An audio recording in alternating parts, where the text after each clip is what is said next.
the house no more. Yeah, yeah. But on the other hand, the computer stuff, when you print it out, you have it one shot. Because I can't tell you how many times in the shop we used to have like all the Mitchell manuals. Yeah. And you'd be like, adjust rocker arm to thumbprint, foot-pounds of torque, right? And then you're screwed. You know what I mean? But now you can print it out. You bring it to the car with you. So there's positives and negatives to either one. See, but the thing with that is, and I use that. And you had given Chris and I a set of CDs years ago. That, all the Mitchell stuff, and I use them fairly often. Right. And I love it because I can print it, like you said, and you can just print copies if you want. You know, and then you can print. I can enlarge. I can do different things.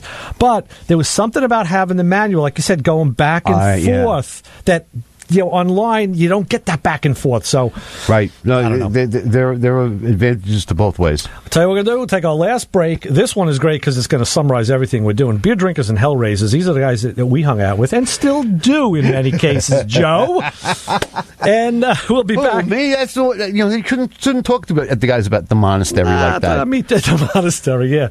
Well, I'm in the same boat, but on Motormouth Radio, Ray Guarino, Joe D. Drunken Sailors. That's right. Well, we'll do Kenny Loggins another week. We'll son of a sailor. We'll do that. We'll be back with more Motormouth Radio on 90.3 WHPC.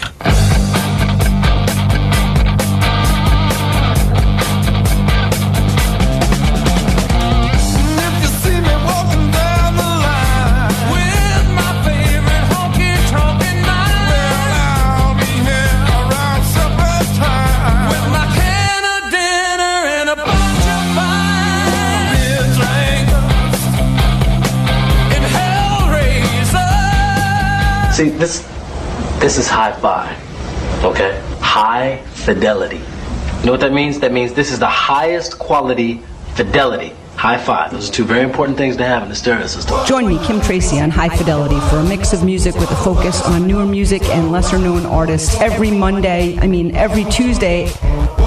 Thursday at 2 p.m. on the Voice of Nassau Community College 90.3 WHPC and streaming with the iHeartRadio and TuneIn apps. This is Dennis Pitzenberger from Sticker Shock, and if you're not listening to Motormouth Radio, boy, you are lost in the smoke of the burnout. Make sure to tune in each and every week because these guys are exactly what you want to hear. Real car guys, real talk, every single weekend. Every sound, every note, including the bass, on this track is played by a monkey. American Hit Radio, Wednesdays and Fridays at 5 p.m. on the Voice of Nassau Community College 90.3 WHPC.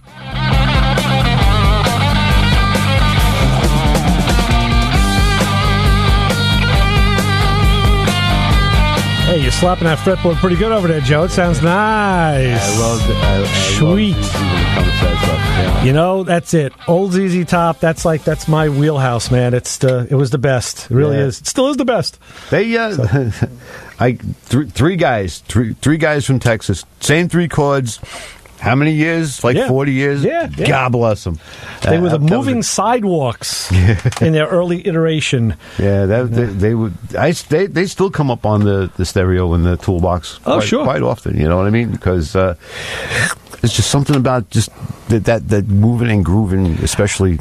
You just got to be careful about the speed limit, though. Yeah, you do. You absolutely do. So. But I got to play. I had more fun and games with my Power Probe. I was not a Power Probe guy for a long time. Yeah. And at the CF, the UD, whatever two letters we're using this week. Monastery? Yeah, the Monastery, yes. We had this the Subaru in with a laundry list of stuff to take. It was basically a maintenance type of deal. It needed brakes and some. What type of Subaru? Stuff. It was a whoop-de-doo. Outback. Yeah, whoop-de-doo. This friggin' thing. It was an Outback in old 2000, and. Basic brake job and suspension stuff, which the boys just went through it, no big deal, and then of course there's a check engine light. So you know what happens then? Everybody, I gotta do a beer run. All of a sudden, I'm alone. Yeah, Joe. yeah, fix that. And which is actually the better way to do it. Well, there is some things to be said for it. You know what I mean? But there are times when the thought process needs to be done in quiet. Yeah. And you know, at one point, especially, you know, if like Jeopardy's on or Wheel of Fortune, you know, I mean, it's really hard because sometimes you just get confused between the car and the question, and the question, or like what Van is doing. So sometimes the TV not being on it and no side conversations. TV in the shop, boy. Yeah, nice large screen TV. It's great. Every weeknight we watch Jeopardy and Wheel of Fortune religiously, you know, and we expand our knowledge. We also learn our phonics, you know. We're you know, we try to stay on the intellectual side. How are you guys coming along with all that, by the way? Oh, I've actually gotten to the middle of the alphabet now. Okay, and I've up to about the 7th grade question. I like level. The way Count Chocula, no Count Chocula, that's the cereal. Who was the vampire on Sesame Street? The Count. They used to call him the Count, yeah. Yeah, the Count. I like the way he used to do the alphabet, yes. Yeah. But anyway. Yeah. Well, he was more of a numbers guy, but... Yeah. Yeah, but we digress. Yes, we digress, yes. So, grab the scanner, and I decided to use the Maxidas for this because I said to myself, it's still working, huh? God bless that thing. I used to get... I sold off the G-Scan, so that's gone, which used to be like my go-to Asian car tool, but the update just kind of outweighed its usefulness because it only went up to about 2010 or so, and you know, in other places, in other shops that I go to, I need newer stuff. Yeah. So I grabbed the Maxidas instead of the Snap-on because it's Maxidas. And it's the Queen's version. I grabbed the code, and it was P1520 cooling fan. Oh, cooling fan? Huh. Come on, you got to be kidding me. Yeah. So anyway, did a little reading real quick, and of course I grabbed the scan tool and I started trying to command stuff. And Subaru is like the early 2000s, 90s. You might as well basically have like a paperclip, a pair of vice grips, and a bag of Speedy Dry because that had the same diagnostic capabilities. So I'm like, oh, okay. So now I grabbed the manual, like, you know, fire up the good old all data, and basically, I had forgotten that Subaru has what they call check mode. Oh, now it's kind of like check, please. Yeah, it's kind of cool. It's like the old GMs where you used to like jump 2 terminals on the ALDL, the data link connector, and like the fan would come on, the fuel pump, the carburetor would start ticking. Well, you could do that too with a Subaru. You find this little green connector, usually sits right above the gas pedal. I had forgotten about it because I never use it. I use scan tools, but I couldn't do squat otherwise, so I plugged this thing in, and now all of a sudden all the outputs are going, and this car has 2 fans. Only one fan works. I was like, okay, well, there's my fan number 1 control circuit. Right. So with a little looking around, I said, okay. Car was a little crusty, you know, and I grabbed the power probe. Now, usually I would have meters, test lights. Well, they came out anyway, but jumper wires, paper clips, cotter pins, all kinds of stuff. But the power probe really did the right thing because basically now that was like kind of my voltmeter and my jumper wire together. Right. This thing had power to the fan. I could stick the power probe in. You know, we did the 4-pin relay dance there. I'm holding my hand up. Sorry, people, you can't see that. Yeah. I did my 4-pin relay check, which I got to get up on the website. That looked like the horse and Animal House. It was like, like just. And I found that I had my power going to the terminal that ran the fan, but I didn't have any command from the ECM. Okay. I'm like, to quote Lurch.